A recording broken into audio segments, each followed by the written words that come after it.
Happy New Year. We are coming to you. It is the very first weekend of 2024, and we are so excited to continue our Bible study. We're going to pick up right where we left off in 23. We just finished the second book of Peter, and now we're going to start. We're flipping one page over, and we're going to dive into 1 John.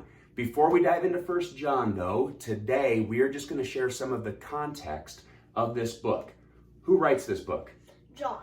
Yes, John who? John the Apostle. John the Apostle. So this is not John the Baptist. John the Baptist was beheaded before Jesus was even crucified.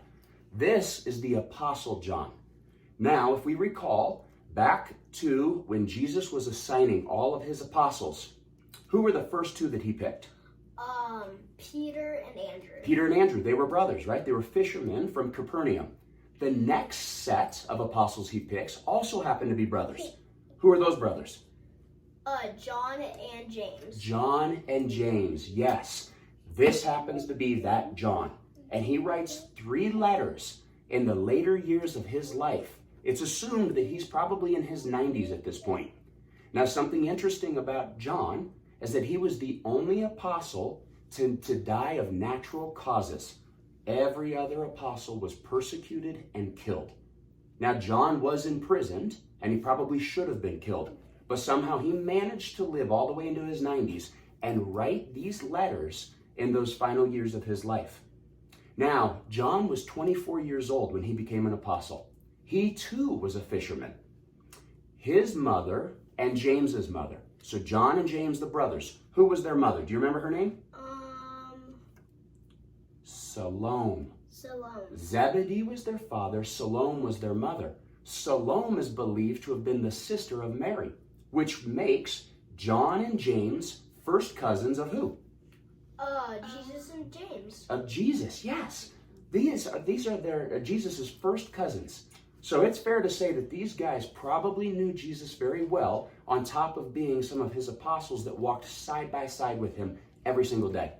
Andrew was assigned the task of assigning 3 of the apostles to stay by Jesus all the time. John was one of them. John was the only apostle to be right at the base of the cross as Jesus was being crucified. John ran to the tomb. John found that tomb empty. John witnessed the resurrection, and then Jesus appears to John again. There is so much value and insight in what John possesses, the wisdom he has, the experiences that he shared with Jesus. So he writes 3 letters, 1 John, 2 John, and 3 John. We are going to dive into 1 John. It's 5 chapters long, and I'm sure we are going to learn a lot. John, some of his main messages are we live in a very dark world. It is a sin-filled world. We, to ever recognize our calling and our purpose here on earth, are to pursue Jesus wholeheartedly. We are to choose light over darkness. So we are going to gain a lot of wisdom from John in this first letter. I'm really excited. We're really excited to have you guys joining us. If you've noticed, we are now shooting this horizontally because we had many people ask if there was any way we could do so that they can project it on their TVs and see it in full screen. So we are also going to share this on our YouTube channel to make sure that everybody can follow along and continue to pursue Jesus by learning more about him through his word. Happy New Year. Happy New Year.